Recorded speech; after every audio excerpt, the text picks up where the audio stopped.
When Tom Cruise, Eddie Murphy, Arnold Schwarzenegger, Barry Bonds, Johnny Depp, and other big-time A-list celebrities get in trouble, they call the Hollywood Fixer.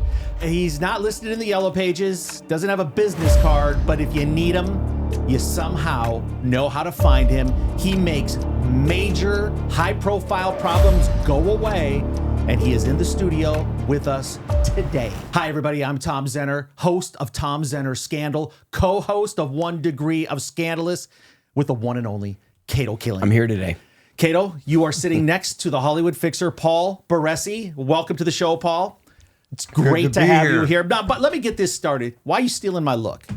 Well, I don't know. I noticed when I walked in, you rolled your sleeves down, so that told me something. Kato, he's the Hollywood Fixer. I'm the Hollywood Fixer-upper, okay? I thought the Hollywood Fixer to me is my plumbing has gone bad. I got to call a different kind of fixer. Well, you know what? You're the different kind of fixer, To though. Tom's credit, I had no idea he was a star football player. I thought he was like a nerd, and this is the first time I get to meet you, and you really are a jock. Well, Tom actually every show wears a jock and a cup, just in case. Well, I guess with guns like that, you can say whatever you want to be, so I I'll hope let it you slide. didn't start working out on my account. Hey, let's get into it, everybody. We are going to talk about scandals that if you have heard about in the past. You've read about them. They've been headline making. Paul's been in the game for 35, 40 years, a fascinating background. We're going to find out how you get into this business, how you stay alive in this business, and how you make problems go away for some of the biggest stars in the planet. And Kato, we've talked to Paul in the past, but I'm so glad we can expose him to this new audience of ours that's big, that understands these types of stories, and that appreciates, great storytelling and guests. And Kato, he's out with a new book, too, which we're going to talk about, involving the Johnny Depp Amber Heard case. So we're going to get to that, too. And I got a signed copy, but I don't want to brag. You both did. Yeah, we did. So, Paul, let's get into it. You don't go to college and get a degree in Hollywood fixing. You don't grow up probably in a country club and find your way doing this. You got to have a little scrap. You got to have a little instinct. Yeah, guts. Well, you're kind of you're born with an innate ability to do something really spectacular. We all have it. It's in us, and that just happened to be mine. Some people have they're mechanically inclined before they even learn how to be a mechanic. They're artists before they even become an artist, and so I fell into this little niche where I was able to help people get out of sticky situations, and I used it to my full advantage. Hollywood fixing has been around forever. With it goes back to this film I saw. I'm sure everybody's seen an Academy Award-winning film, L.A. Confidential. And That's they right. had everything that sort of, I think, probably started it because with corruption going on in the police force. This is in the 50s. 40s, 50s with that, and it was all. I think Danny DeVito played the part of the crooked, but the fixer, I guess, would have been Kevin Spacey. You got to watch the film, but that's really takes place. Great movie. It takes place with a lot of Hollywood fixing of, and it just shows everything from surgeries that were going on back in the day, of drugs, and how you can frame somebody. Yeah, it has a noir feeling, like Mulholland Drive. Kind of feeling. And I've always been fascinated with that ever since I was a little kid. And I just fell into it. I mean, Hollywood fixer, it's, I don't know if that's as glamorous or sexy as it used to be with, who's that guy who worked, that attorney who worked for Donald Trump? Okay, but you know what? It's a necessary thing in Hollywood. Everybody goes, Hollywood fixer. Is that like some sort of tag? But you automatically know that. Yeah, Hollywood fixer. And these stars are under attack, right? I mean, there's people coming at them, trying to take advantage of them a lot of times, and you have to be able to navigate the underbelly for you to do what you do. There's so much finesse. You have to know how to communicate with people. I don't take a bat and swing a bat, knock somebody in the head, although a lot of them probably deserve it. But it's how you talk to people. You treat them the way that you would like to be treated, and you find some common ground. You help them see their way clear to doing the right thing. There's a lot of bad people out there. I've become a cynic in Hollywood. I've seen so much of the underbelly that I can say with absolute certainty what goes on behind closed doors is nothing like what you see on screen. Believe me. You know, we're going to talk about a lot of the scandals that are going on, and with the scandals, so correct me if I'm wrong, but I think I got this right. I watched every day of the Johnny Depp trial and Amber Heard. Now, Paul, you're involved in this because, correct me if I'm wrong, you're hired by Amber Heard. Yes. By her people, or Amber Heard. You can tell us if you met or not. But it sort of backfires because I think that you try to find dirt on Depp, but there's no dirt, and he turns out to be this great guy, and that sort of is a big backfire. That's right. Is that right? When you That's go through the whole right. process. Well, Amber went through, I don't know if you're aware of it, but she went through 3 teams of lawyers from start to finish. And I went to work for the first team, Eric George and Rick Schwartz. And they told Amber about me. And she said, yeah, Paul would be the guy for the job. And I was assigned to, like you said, look for evidence to show that Johnny was a woman beater, that he was a mean-spirited, irascible, natured, out-of-control human being. That's what I was assigned to do. And so that involves you taking picture, or you're trying to find out where he's at, or what's that involved? Just the job, every case I work is custom tailored. You know, it's the way I approach, it just depends on what leads I have, right? And so you start sometimes you have to go way back to the beginning like I went back to the Viper Room days to see who knew Johnny when he was in his wild days, to see if he ever hit a woman or anything. I got nowhere. And then I said, I can't find anything on this guy. So I even went back to his childhood to see where that anger that Amber alleged is supposed to have come from. And I still couldn't find anything. So in the end, the information I found really benefited Johnny more than it did Amber. Of course, she didn't appreciate that. Yeah. But in all honesty, I have to say, I was hired on a faulty assumption to look for evidence to prove it. Yeah. And that was deceiving. Yeah, Kato's, it's so fascinating. I know you followed that trial very, very closely. I did too. But it's interesting because you have to check all your preconceived notions at the door, right? Because you go in there, you're hired, you're not cheap. You want to solve a problem for somebody that hires you. So you probably are hoping you can help them. And then it flips in this situation. Yeah, they told me it was a slam dunk. Yeah. They said, we have overwhelming evidence that Johnny's... I said, well, this is a slam dunk.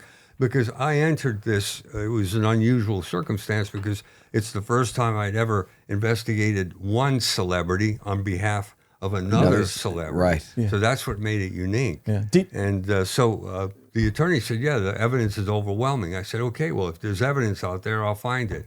There was no evidence. God. I mean, they're not going to be able to con you. It almost seems like, oh, yeah, you'll go find all this stuff. Like, dude, do you really want to turn you loose and dig up what you're able to find? Did you go back and tell them, hey, you guys are full of crap? I mean... No, I never took that position. Okay. I was steadfast. I stayed committed, absolutely committed to trying to find evidence right to the end. And so Amber said, hey, you guys are not effective, or at least Paul's not effective. He's out of the picture. Get and rid then of him. she went on to another law firm, and then in the end she got a third law firm, which really didn't help. I did find some things, but nothing remotely close to showing that Johnny beat up women. Right. Yeah, and so the trial, which is a tough part, Johnny Depp's A-list, and Amber Heard was on her way, and she was doing Aquaman, which is a huge hit, the first one, and very small. And Aquaman 2, very small part, got a lot of editing of her was taken out. And I just said before the show, our show tonight, I just did a IMDb check on their careers, and you'd be amazed that in development, Amber Heard has nothing. This is someone, Neither does Johnny. Yeah. Johnny has one thing in development, but nothing. He did a voiceover on some film, and I was blown away. I thought his career from this would go. I just think it would be much bigger. That's a good point. I might be able to give you some inside information here that's never been reported. In fact, I know it hasn't. All right. Everybody would love to have a Hollywood fixer, but you can't have one. But you can have Aura. That's right. They can fix any of your problems online or anything else with your identity. Trust me, it works. Take advantage of our offer on today's show. Aura's my friend. I'm going to ask you guys to do something. Do a Google search of your name. Wait till you see what comes up. I've done it. Kato's done it. It's incredible what is out there. It really makes you feel uncomfortable to think what is out there and what is being sold on the dark web. I mean, this is real. This is a reality of the world we live in right now. Data brokers will sell your information to scammers, to spammers, and anyone else that may want to target you. Your full name, your health records, your home address, information about your relatives, it's all out there. And that's why I've been using Aura, and so has Kato. It's showing us what data brokers are finding and what they're selling out there. So cleaning up information not only helps reduce the amount of spam I get, but it protects me from hackers who could use that information to help them access my social media accounts, my bank accounts, any other sensitive information that's out there about you. We've got a special offer for you too. Go to aura.com/1degree. Aura.com/1degree. Sign up for a free 2-week trial and let them go to work for you right now. And I don't know if you heard the story about the big data breach with AT&T. Something like 73 million people were compromised. Tom, I just got the letter in the mail yesterday, and the U.S. postage mail came to my door, and it's exactly saying that I was breached. Now, this just when I had AT&T, so I no longer have it, thank goodness. But yes, I was one of the people that was breached, and thank goodness for Aura. Yep, and it does give you peace of mind. So if you want to make sure that your information is safe, let Aura do all the work for you and take advantage of our special offer, aura.com/1degree. Sign up for the free 2-week trial, and we also have the link in our description. You're probably asking yourself, why did Amber move to Spain and why did Johnny move to London, right? They both left the country. Why did they leave the country? I don't know. They left the country to get away from the criticism, the ridicule, the people, all they took sides. It's like Trump and Harris right now. Everybody takes sides. There were those who sided with Amber, and there were those who sided with Johnny. And Johnny went to a place, Johnny always used the term, we need to find neutral, go back to our neutral corners. He used to tell Amber when they fought, let's go in our own space. Well, that's precisely what they did, ironically. She went to Spain where people, it's not that big of a deal to be a celebrity in Spain. I mean, they just say, oh, look, there's a celebrity. They don't bug you. They don't criticize. Spain is a perfect place for her. Yeah. And Johnny loved going to London because he wanted to get away from all the goddamn freeloaders and the people with the handout. Yeah. Everybody who knew Johnny in the United States, they always wanted him for something. Sure. Even his star witness, Isaac Baruch. This guy, he's a grown man. He's 60, 61. Yeah. And Johnny's been wiping his ass for 13, 14 years. And I know he was a star witness, and a lot of people, they give me heat about it because I'm critical of him. But I uncovered some stuff about Baruch that unfortunately was not disclosed at trial. Well, here I thought along Johnny and Amber were just big premier soccer fans. That's why they went to London and Spain. No, they had to get away, right? That's why they went there. They wanted to get away. And I had a discussion with Adam Waldman, Johnny's attorney, about this. And I said, Johnny's biggest fault is allowing these people to insinuate their way into his life. But he could live in London because if he gets a booking, it doesn't matter where he's at. He can get a booking in London and say, hey, we have a location. We could shoot you here. So even having a neutral place like London and she's in Spain, there's a phone. It's the world is much smaller now. Someone can still hire him. Yeah. I'm worried that, I like Depp. I just worried, this guy's out of sight, out of mind. You know what I mean? But he's doing a lot of music. He's touring. I see that he does lots of concerts. It's beautiful in London. The history, the landscape. He's an artist. Yeah. Financially, do you know what his countryside? What do you know? Fascinating. Do you think financially he's like set? Doesn't matter. He still has a lot. I mean, she owes him, I think, $15 million, right? I don't think he's in bad shape. I mean, for the average person, if you got a couple of million saved up, that's pretty good, right? Well, it just depends how much you spend. I mean, if you have a high burn rate, it goes fast. I think he's trying to be a little more frugal. It's interesting because they almost canceled themselves through that trial, unfortunately. And Johnny Depp, man, he is box office gold. Right, he was one of the biggest stars of all time, and as talented as anybody. But an interesting cat. There's no doubt about it. We're going to talk about big name celebrities and scandals you've heard about in the past with them. Arnold Schwarzenegger, Tom Cruise, Eddie Murphy, Barry Bonds, the list goes on and on and on. Paul worked with them.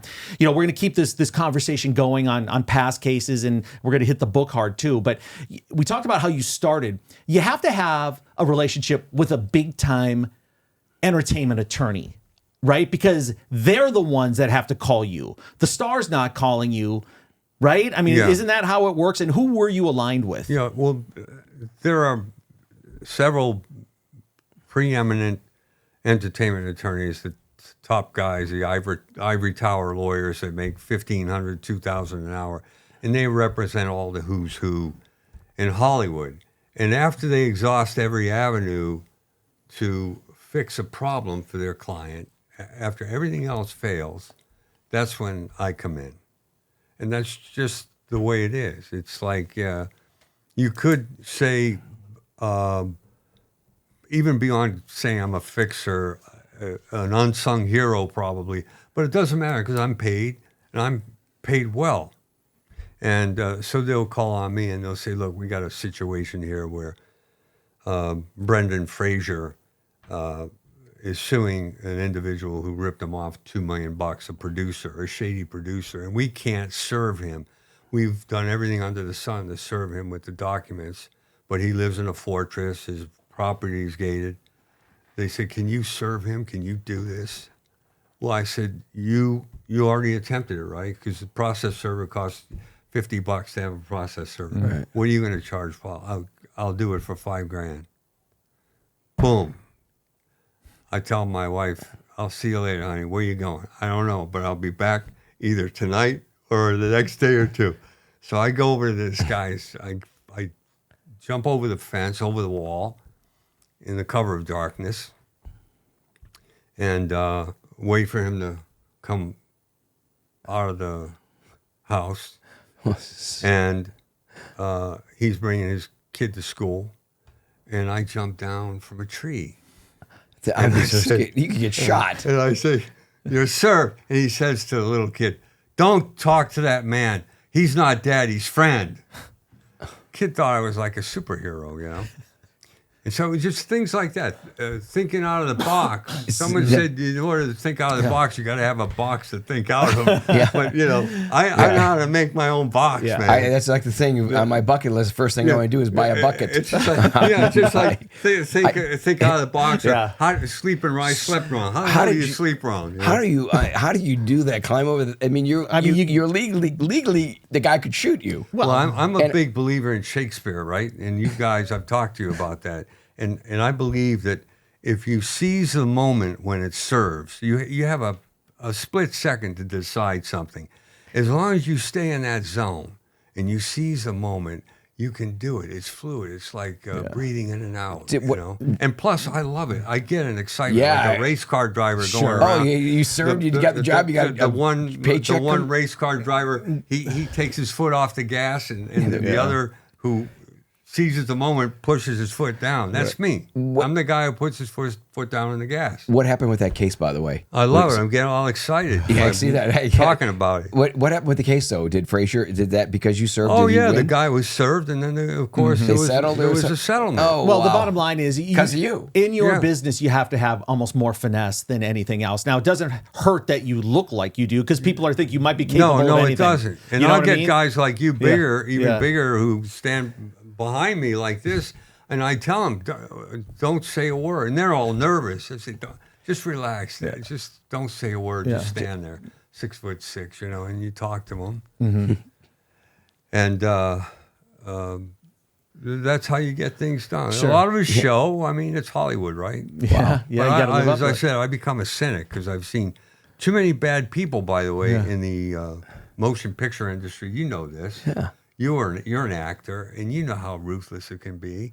If you fit the role, they love you. If you don't fit the role, they look at you and say, thanks for coming. Well, it goes back to the whole thing with, like Tom said, out of sight, out of mind for a guy like who made $1 billion of profit with the Pirates of the Caribbean. And But it's right. It is ruthless, and it's always, there's someone that they can, this is the thing about Hollywood. they always know when someone's on their way out and how they're bringing them up. And the example I give is I've never heard of this guy, Glenn Powell, before. He's like everywhere now. He was in the he's Maverick huge. movie. Now he's huge. But did you ever hear of him before? Well, no. And you But saw him once in- he's and you hot, s- he's in everything. He was in That's Twisters. what I'm saying. It's amazing how there's a formula of how they do it and how they find something, and how they can get rid of someone. True. And that's all it matters. Sometimes It's just- that formula doesn't work because they Hollywood use is a really fix- having some serious issues right now too. Right. And they may hire their own fixer to get rid of somebody. Yeah, good point, right? Yeah. Financially, a lot of these scandals are wrapped around money. People haven't paid, are owed money, whatever. But sex scandals, I mean, that has to be another thing in Hollywood that is way bigger than maybe we even know. What percentage of the cases that you worked on or the problems that you tried to solve had sex somewhere involved in it? 90%, because it's the sex scandal that haunts these celebrities because they're worried about their career, their livelihood, their reputation. That's the worst of all. And it so happens I'm an expert in dealing with that because I used to be adult entertainer. Adult entertainer. Adult entertainment. You're trying to keep it clean. I appreciate that. I was a former adult male adult Entertainer. actor. But Actor. what you're saying then, though, is that they always Film star. It all comes around for money, though, right? Yeah. It's and especially when we had like a Me Too movement and all that. Yeah. I imagine everything went up, and someone, regardless, is looking at getting money. Money motivates, even if they're lying. Yes, and even if they have a little shred of evidence that might lean toward the accusation, they'll always embellish upon But that's it. your job to find if they're lying That's or why not. I come in. I say, hey, look, this part may be true, but you're embellishing, and now you're in deep shit. Now Right. you're in trouble. You're making stuff up. And I said, you're bordering on extortion. This whole thing is extortive in nature, or blackmail. And by the way, even the virgin bride has secrets when she goes down the aisle. What about what's going on in your life? What? I got nothing to hide. Oh, really? Yeah, well, I found out this, I found out that. And that helps them to do the right thing.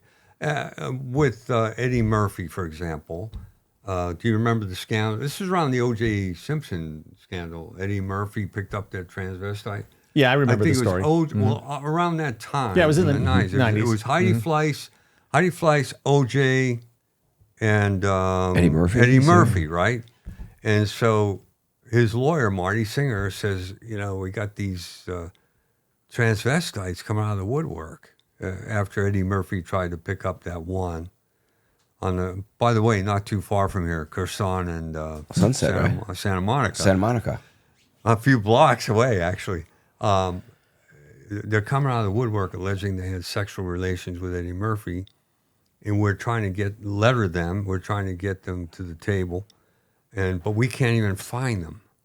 I said, well, they're all street hookers, number one, and they're all in the porn industry, number two. I'll be able to find them in a nanosecond, which I did. That's Paul's Christmas party.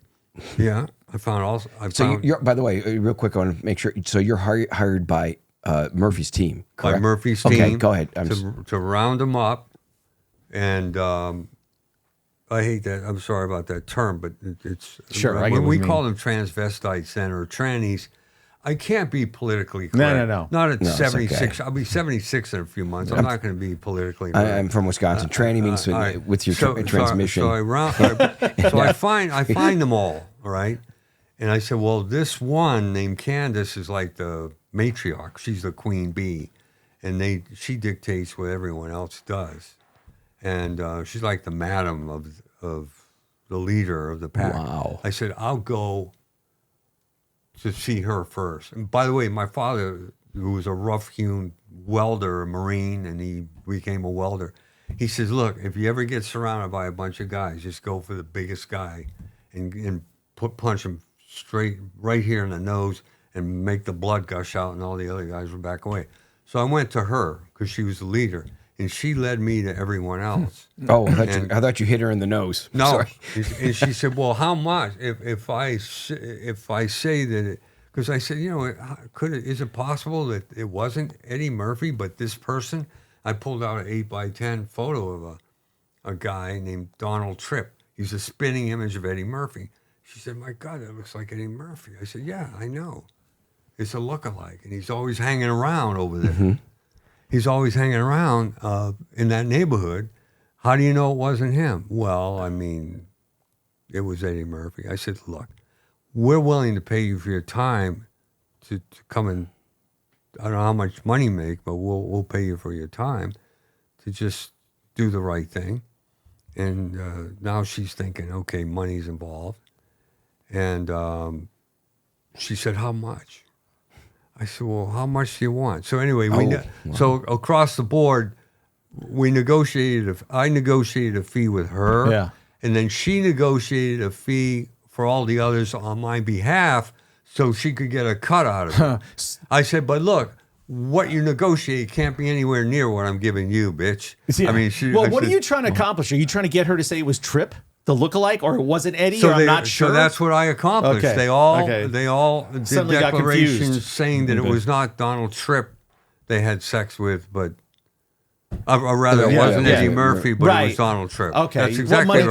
Talks, isn't that a lawsuit if it's not the Tripp guy, though, to accuse another guy, or is that never? Tripp was dead. Tripp was dead for 7 years. Okay, so he couldn't have said so when you're working on something like this, is that what you mean? I didn't know, because if you accuse you could have someone falsely else, accused somebody like that. But what you're saying, he's dead. The story doesn't matter anymore, he had been right? dead for 7 years. Okay, Yeah. All right, got it. So it could have been him. Do the celebs know you're personally involved, or do you stay completely under the radar? Like, is Marty Singer telling him, I got this guy, his name's Paul, he's going to take care of you, don't worry about it, he'll fix this? Or does Marty say, I'll let you know when this thing is fixed? Well, Amber knew I was involved. To the best of my knowledge, they all were aware that I was involved, but it didn't matter. I was just I'm not in their eyes, not even an entity. It's just go in and do my thing. I would think they'd want to meet to say, listen, I got some people I know where they live, or I got things you might want to check out. I don't know. I think they'd stay away from it. I really do. I don't think they want to attach themselves to anything. They just want it to go away, right? Maybe they communicate through their lawyer or something, but you probably don't have any personal interaction with them. The attorney has a reputation of making problems go away. Yeah. He's only as good as the team that supports him, right? Yeah. Just like it's the team. Yeah. And so I'm part of that team. Marty Singer has a great reputation of being they call him the bulldog, and he's unrelenting, and he makes problems disappear. And so I'm just one of the tools in his toolbox. Same thing with Burt Fields and several other lawyers. Well said. It's a good way to describe Robert it. Hammond in New York. Yeah. I mean, it's people say, why is this guy divulging things that he did, confidential stuff like that? Well, first of all, I'm divulging stuff that happened many years ago. That there is a time where people tend to not worry about, if I divulge something I uncovered from years ago. Yeah. It's been so long ago, they're not going to make and a fuss. It's already settled. And it was well publicized with Johnny Depp and Amber. Yeah. I worked that case, so it's all coming full circle. I'm not doing the kind of work that I used to do, by the way. I've got a new niche. I don't know if I told you. It's going after people these no-name people, Jimmy Fuzz or Debbie Beck, or they make up names, and then they ridicule and criticize and hurt people on the internet. So trolls, basically. With things that they say. Yeah. By the way, they can be found. There's methods now to find these people. Would they have to threaten somebody for you to get involved? Or just like incessant negativity? I don't know if you've been a victim of that, of where someone will get on social media and just say the most rotten things about you. Sure. Things that are without fact or basis. Now I've had discussions with you before about it, and you let it roll off your shoulders. What about you? I don't know how you feel. I get it.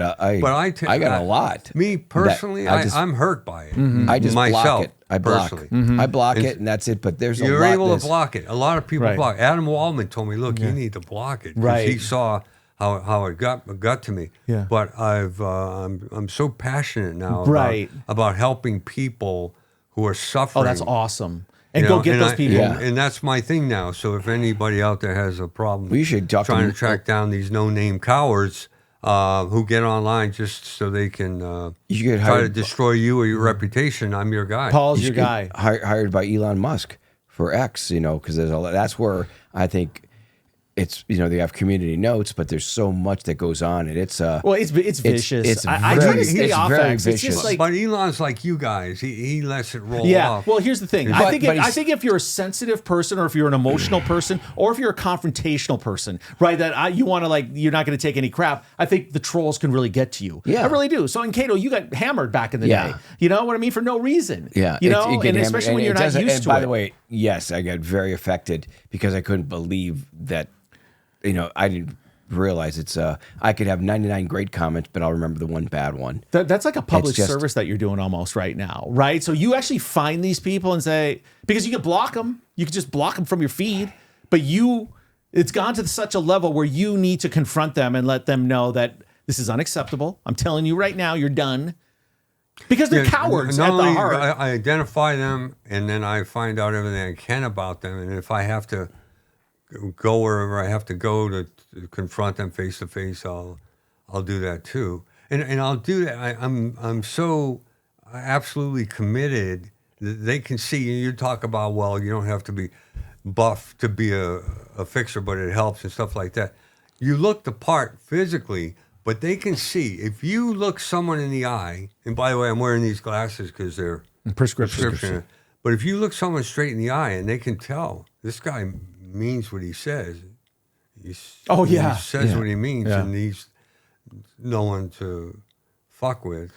And I tell people too, I'm a victim constantly, and I invite them. I'm the easiest guy in the world to find to come and talk to me face to face. Tell me how you feel. We had this conversation. I wish to God they would. You were working for Sharon Stone. You were trying to help her with a situation where she was being stalked, right? Is this something we No, can I talk did about? help her. Yeah, I tracked this was down- recently, Kato. I tracked down a stalker who he was stalking the whole family, and he was at the London airport on the way to Budapest. And I told him, I said, "Look, you're terrorizing the whole family. They don't want you coming around." Because he was flying to Montana. Well, he right? went where they lived. Her sister lived in Beverly Hills. He flew to Beverly. He went to Beverly Hills, went to the front door. He went to Montana, went to the brother's front door, her mother's front door, and so it was the whole family. And I was able to track him down. I told him, I said, "Look, you got to do something here. You need to give me your word." And I was a gentleman, and because if you get tough with people, they're not gonna. They'll hang up the phone or they'll get angry, and you want to keep them on the phone so they can get you to get the message. If I could, I would have flown to London, but I had them on the phone. Right. And when you get someone on the phone, you don't want to lose them, so you have to be a gentleman anyway. When you're face to face, you can be a little. Yeah. You got a little flexibility. What was the right? resolution? Did he? Oh yeah, he's totally. What happened was he worked for a company as a security guard, Securitas, which is a worldwide security company, and he would enter properties under the guise of being a police. He said, "I'm a police officer," but he was a security guard. And that's how he got in. Wow. So Securitas launched their own investigation. Because of you? They launched their own investigation on him. I think he got the boot, of course, from his job. Right. And I don't know what became of it. But Well, So he had a list of celebrities, not just her, Well, I mean, right? it was primarily Sharon Stone, wasn't he? He transfixed well, on her. she and her whole family. Yeah. He was trying to get to Sharon through the family. Yeah. He alleged that Sharon had his baby. Yeah, these people are nuts. Yeah, clearly crazy. By the way, one of the newspapers in New York was it the New York Post. They followed that pretty well. That story with you, and because you get so much pub in the New York tabloids, it's great. Yeah, but there's something that's never been reported is that the Pinkerton, which is the company that It's their investigated, right? Yeah. They did a psychological evaluation of the guy, everything. They sent me a letter telling me that he's on a scale from 1 to 10, he's up there, and then I'm in danger. I could be in danger. Right. So they said, please notify your police department. So I notified the police department in Rancho Cucamonga. Do you know that reminds me of I got this letter. They go, okay, thank you, Mr. Barresi. See you later. Those guys are useless where I live. I go back to assassination of John Lennon, like Mark David Chapman. The hour before he kills Lennon, he asks for his autograph on an album, and he comes back and kills him. But it's like people you never know. Yeah, You don't think know about it. where they're at. And they fly to the United States and somehow find the address of family members. Now, a guy like that's gone that far, who's flown to the U.S. multiple times, who is a security guard, so he can get past barriers and looks whatnot. legitimate. What's his ultimate intention if he's not stopped? To kill Sharon Stone, harm her family? You don't know what goes on in the mind of someone. But what I encourage people to do, and this is really important for anyone listening, is that, first of all, I'm innately, it's inbred in me to be a proactive guy, you know. If I don't see I'm getting results, if I call the police, if someone's bothering me or my family or intimating something, a threat, I'll just get involved on my own. I'll take care of my own business, you know. You know the old adage, if you don't want to take care of this problem, we can meet out in the parking lot and we can solve it right there. This is what you all have to do out there. Yeah. When your wife, your kids leave the house, say, "Hey, look, beware of your surroundings." You got to do that. Oh, well, you have to I'm glad you always said do that. And if someone gets up in your face, or if someone takes your personal space, you got to just show them who the boss Defend is it. right then and there. Yeah. You're like that. I think so. I know for a fact you're like that. Yeah. I get. But this show isn't about you. No, it's not. It's about me you. right now. Okay, Yeah, so but Kato, isn't it great having Paul in person here? Yeah, I mean, we talked to him. This is the first time I met Paul in person. Paul and I communicate a lot. And I actually told Sharon, I said, Sharon, don't fold your legs like that and put on some underwear. Yeah. Put on the underwear, you're going to get a stalker. Please. She's very nice. She and I communicated Yeah. for quite a long time after that. Oh, yeah. She was email. red hot for a while, wasn't she? In the early 90s, Basic Instinct. Yeah, I think she's still hot. You know, I think there's a certain when older people in Hollywood, we're talking about Hollywood. Remember when you used to be young and pretty, your phone wouldn't stop ringing. Well, at least you kept your hair. But in Hollywood, it's like, Are you hitting on me, Paul? well, my hands on. Hey! In Hollywood, when you're after the age of 26 or whatever, you're not pretty anymore. It's like No, that's for Leo DiCaprio. Yeah, your phone stops ringing. It's such a Well, I'll say this: one actor that's been on top of their game awful for. place to be in Hollywood. I don't feel that sorry for him. I mean, it is what it is. It's what you signed up for. Try to do good work. Like, let's talk about Tom Cruise. Invest. Yeah. You know, he's been on top of his game for as long as you've been a fixer, basically, Yeah, for 40 200 some plastic years. surgeries. Well, and- you know, if that's what it takes. By the way, what'd you guys how think many of have him? you had? Have you had any plastic No. surgery? I've had one. Okay. Even though, All right. Nothing. even though one of Oh, my no, I never best have. friends, I really haven't. is Nothing. Good. even though one of my best friends is one of the top facial plastic surgeons in Beverly Hills, I've never had anything done. Not yet. He's on Yeah. standby. Hey, what did you guys think of Cruise? What did you guys think of Cruise in the closing ceremonies? I thought it was pretty cool, right? I thought it was pretty cool. I didn't watch 1 minute of the Olympics. Okay, I don't want to get you started on that. Yeah, you don't get me. But that's Okay, but I know what he did. 'cause Your I saw it on paths have Twitter. crossed. You and Yeah, Tom Cruise. I'm not personally a big fan of Cruise because I think personally I think he's phony. I think he's one of those guys that feel like he has something to prove. I know for a fact. Well, I was hired by Burr Fields, by his lawyer, his general counsel, who's dead right now. So don't kill the messenger. But Tom Cruise is very sensitive to anyone even intimating or suggesting that he might have homosexual tendencies, and he'll spend half his fortune to put that fire out if someone alleges that he's gay, which is precisely what happened. A couple of decades ago, an individual who's a male hustler, street hustler, and a gay porn actor alleged that he had sexual relations with Tom Cruise in London while he was shooting Eyes Wide Shut with his then wife, Nicole. And this came about around the time Tom and Nicole were getting divorced. So you can imagine they wanted to neutralize this guy. and because he was going to write a book, and he was wanted to sell a story to the Inquirer about it, and so I was assigned to track him down. Tony Pellicano, by the way, who's a fixer of fixers. Mm-hmm. Have you ever heard the name? Mm-hmm. He was like the Hollywood fixer, Fizzatori, the fixer of fixers. Yeah. And he did Goomba. He did almost a 20-year prison stint sentence, right? in federal prison for wiretapping. Yep. He brought me into the case. He said, "You got to find this guy. I don't know who this guy is, but you need to find him and get him in here so I can interrogate him." He didn't say question him. He said interrogate him. That has special meaning for him.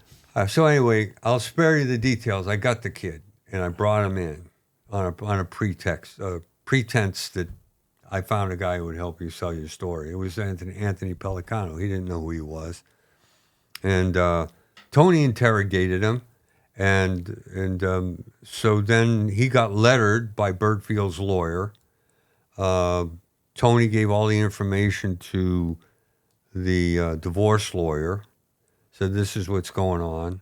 We got Barresi on the case. Barresi's talking to him. He's been lettered, and the kid eclipsed himself like the full moon after I had words with him.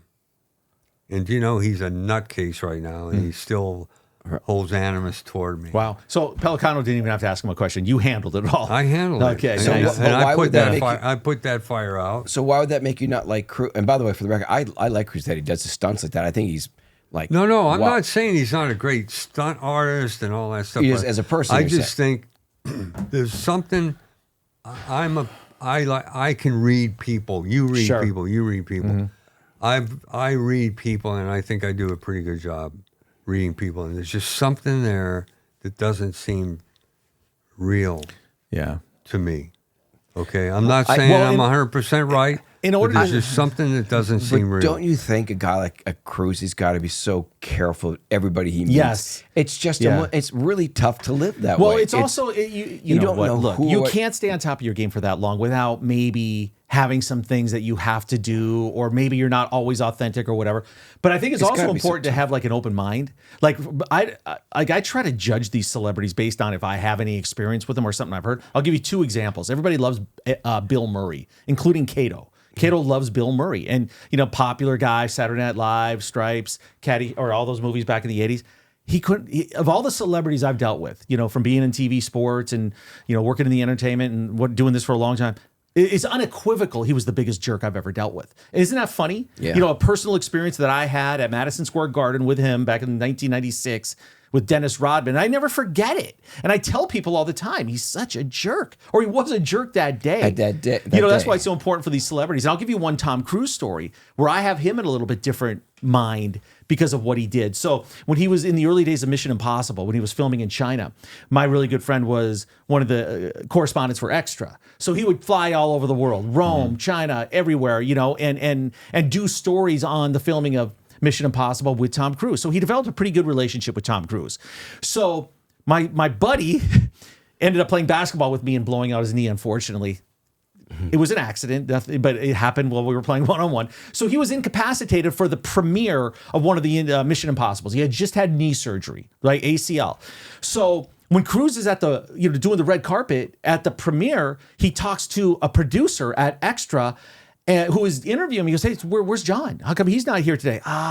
He hit his knee. He just had knee surgery. He wishes he could be here, but he couldn't. And Tom goes, "Oh man, tell him I hope he gets better, right? Tell him I wish he was here. I hope he gets better." 3 days later, door knock on my friend's house, John's house, and it's a delivery guy for FedEx who brought this $20,000 knee rehabilitation machine that Tom Cruise delivered to him with a note that said, "Hey, I hurt my knee doing a stunt a few years ago. This really helped. I hope it helps you." I mean, that's kind of a cool thing that you don't look for publicity. It's interesting, but Paul, that's why your job is so important, because you make these problems go away for people. You do. And some of them, have you ever done one where it could have been career threatening, where somebody's entire career was on the line if you had not fixed it for them? Well, I believe that business with Eddie Murphy was pretty hairy. I mean, in the eyes of any celebrity who's at the subject of unwanted scandal, their career is on the line if it really goes full That's blown. true, right, Kato? I If mean, you think one thing could But- you get the press going on something, and then it's like a runaway freight train Yeah. that you can't But recover listen, from. I'll just say this last thing about Cruz because I know they all have fans. I'll say this about every celebrity. They're 99.9% of the time, they're nothing in real life what you see on screen, not even remotely close. And I believe Tom Cruise had a Napoleon complex. The fucking guy is, can I use that word? Guy? Sure. Beep. The guy is, he's 5 feet nothing. He wears lifts. Does his own stunts? Does that impress you? And by all accounts, by all accounts, he's hung like a bee. Why don't we just stop you right here, Paul? Yeah, okay. But the famous line with Nicole Kidman was asked on some talk show about the divorce, and she said, "Asked what about her divorce from Tom Cruise?" Oh, and she says, "It's great because now I can wear heels." That's what her line was. Yeah, and I like Cruise. By the way, so the Napoleon complex is what gave him the motivation to do all these, to be a man, the quintessential man. I mean, you got to get it. If he was 6 feet tall, I don't think he'd have to prove himself. Yeah, but you don't have to hold that against him, really. I mean, you got to give him credit for finding the motivation somewhere. And I'm not holding. I don't hold anything against him. I'm just saying if you want to know that element of that's not real, that phoniness I'm talking about. That's where you have a valid point and all that, and people can agree to disagree or whatever. It's sort of it can make sense that he's got to prove that. Well, it works for smaller stature athletes too. Yeah. Steph Curry, I'm sure, at one point had to want to prove himself, become the greatest shooter. I mean, like when people maybe like think that. Yeah, or it's the famous NFL draft. The what's the Mr. Irrelevant? Mr. Irrelevant becomes the greatest because you know what? You want to prove people wrong. You got to prove people wrong in this business. Yeah. But and it gets back to okay. Well, you were just talking about people who say things that ridiculing or saying things about people. Well, yeah. Well, I if I post something, I want to say something about someone, or like right now, my name is Paul Barresi. It's not Joe. Right. You're not hiding Joe from it. Schmo or Right. I mean, I'll tell them to their face. I've never used a pseudonym. I always use my real name. You own it. In the comments section, always my real name. Paul, over the years, was your life ever in danger when you were on a investigation? Only people, these no-name people, have threatened me, have threatened my life, and during those times, but they never got close to me. They would never say it to my face. Not yet, ever. In 40 years, I've yet to have someone get in my face and do it. Mm-hmm. We'll get to this book, and we're going to talk about Paul's book. The book. We're going to get to it in 1 second. But before we do, if you had the ability to write a tell-all book, no holds barred, no repercussions, not getting sued, nothing. How crazy? That's the title of my book about the adult entertainment. Well, how industry. crazy of No holds barred. How crazy of a book would it be, and how much would we not even believe if you wrote about what you've experienced and seen in your day? My most difficult problem I would have if I were to write the stories I have is trying to figure out what not to say. Because it's so unbelievable. Truth is more fascinating than anything fiction that anybody could create. It's mind-boggling. And that book, by the way, touches the surface, but you only the surface. You talked about this, the fixer of all fixers, Anthony Pellicano, correct? You said that yourself? Yes. So I remember the stories coming out with my the mentor. Wiretap. He's your mentor. Yeah. Stories that came out. I remember it was the biggest thing. It was when people used to read newspapers. It was front page. It was LA Times, especially entertainment section. It was all about him for months. So you're probably in those articles, I imagine, in something to do. I mean, I don't remember. What happened to him today? He's alive, right? Or yeah, is he still he got in prison? out of prison about 4 years ago. Did he serve 20 years? He served like more than 15, maybe 18, something like that. And it was because of wiretapping with the A-list people? Yeah, what he would do is he would it's information is the best tool, right, for an investigator, and he had people working in the police force that would run background checks, and he would have phones wiretapped to the opposition, find out what they're talking about. Right, so that would give him that's leads. a huge crime. Yeah. And you end up paying the price for it. So what's he doing now? He's living in, I believe he's living in Beverly Hills. He's with his girlfriend, and he's living a quiet life. And It's done. yeah, he got some money. He kept his mouth shut. He didn't name any names. He didn't name any lawyers. It's a good trait to have in that business. You got to know when And to. you are, would you consider yourself a friend today? Or Yeah, no, yes, I'm considered a friend. I talk to him occasionally. Okay. Because he was, I don't know, the I story. was It was interrogated. huge. Oh, yeah. I was interrogated by the FBI after he got arrested a half a dozen times. In fact, I write about the interrogation in my book, which is a fascinating story. But Paul, early 90s to mid 90s, the O.J. Simpson saga going on. Okay, you're at the height of your game back then, or working. Were you involved? Did you get any calls to do any investigations? Do you have any interesting stories, theories? I mean, here you are next to Kato for the first time, but were you at all attached to that? Did you ever work with anybody on the defense team, on the dream team? yeah, there was a guy. You may recall John Dunton, I don't. the secret witness who alleged that he had seen the murder. I don't remember it, but was he out? Did he take the stand? He wouldn't. He went to jail. He preferred to go to jail than talk, because he alleged that the mob was involved and that they threatened to kill him.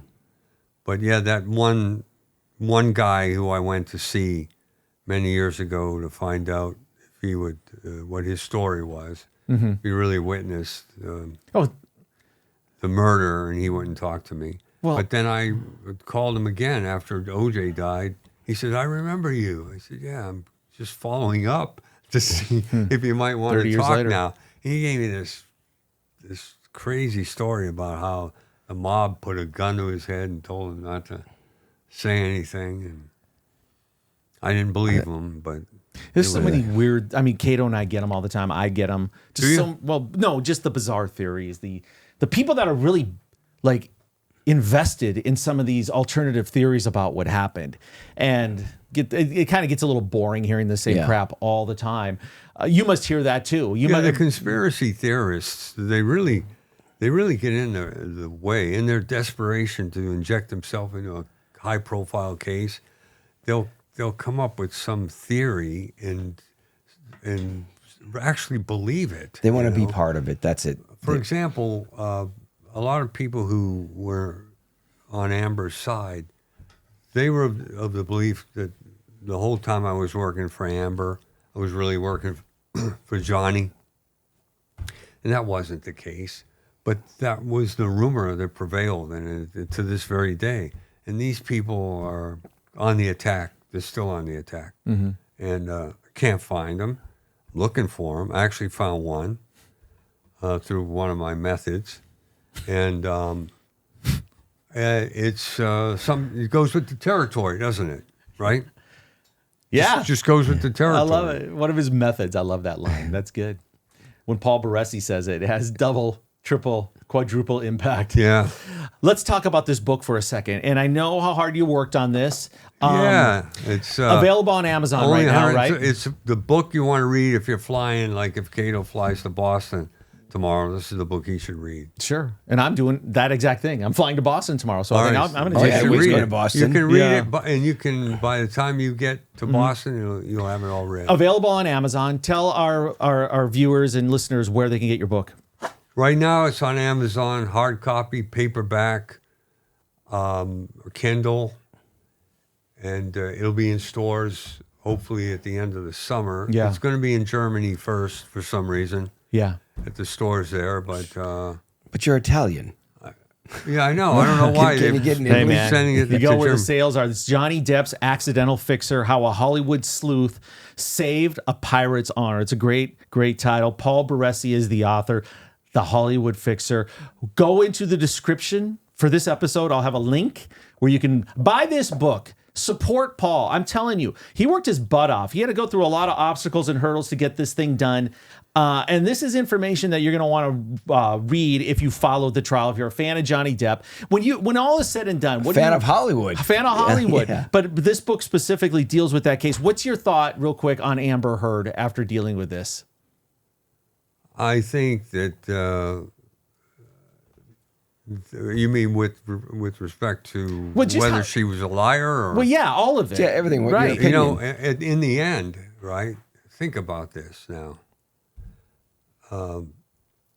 Neither you or I or anyone was in their company when the doors were closed in the bedroom.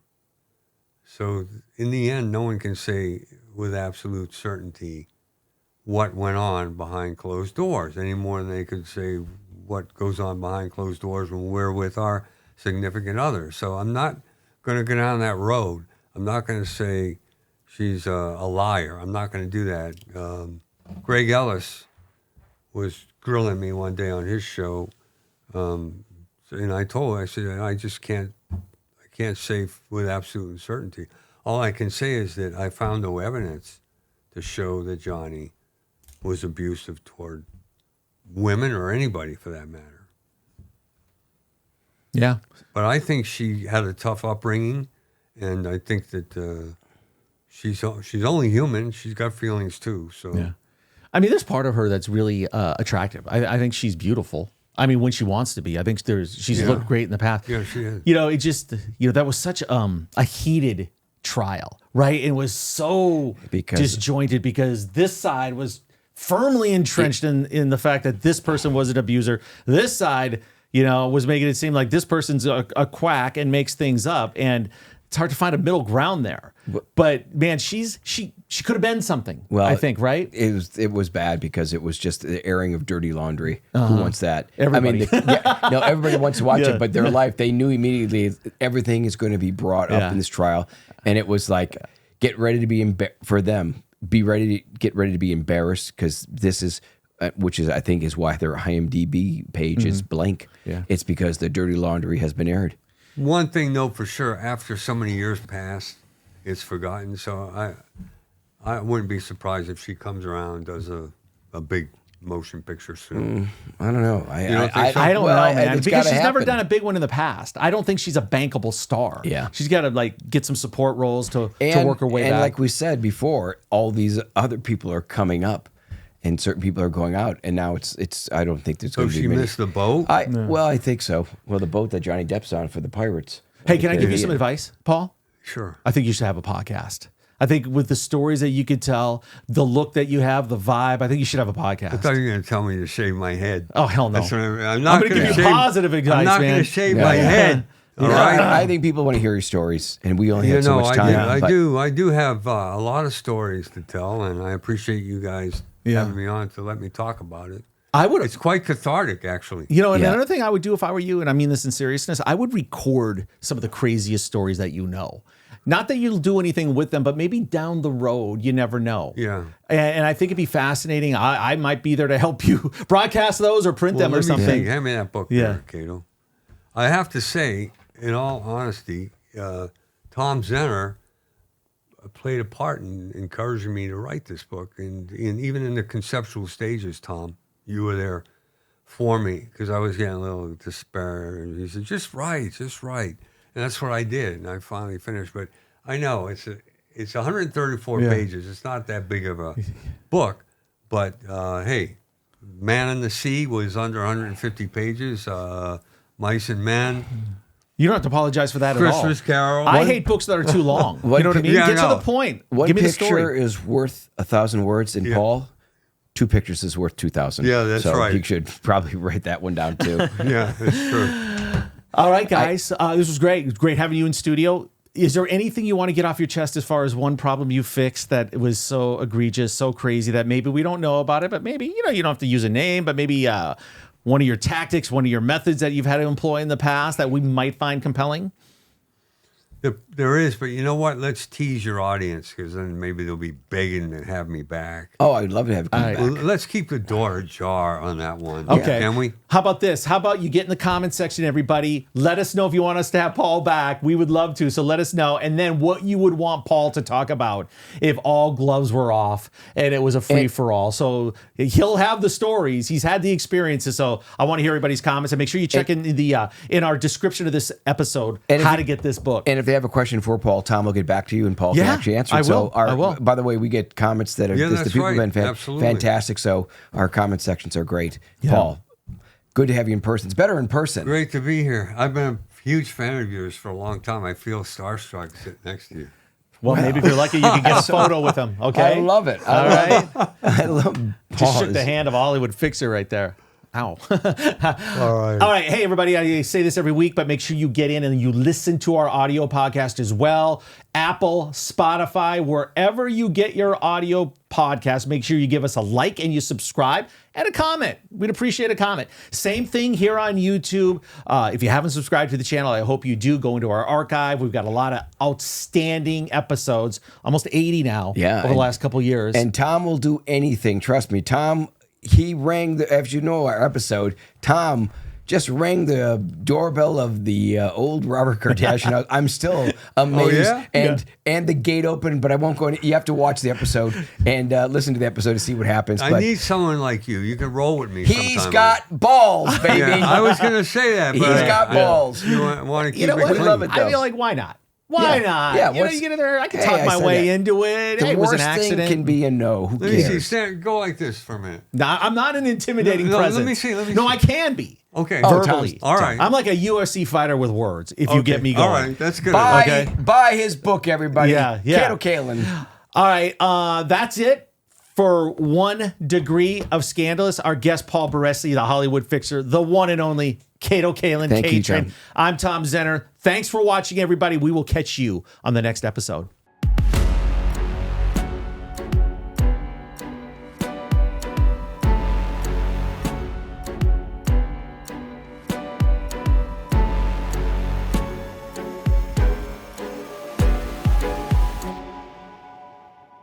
Hey, thanks for watching, everybody. Another great episode with the Hollywood Fixer. We've got all kinds of great content like that in our archive. Go check it out. And if you like this episode today, check out this one right here. Kato Kaelin goes to the McDonald's on Santa Monica Boulevard for the first time in 30 years. And check out this episode right here where Kato Kaelin goes to his old stomping grounds on Rockingham.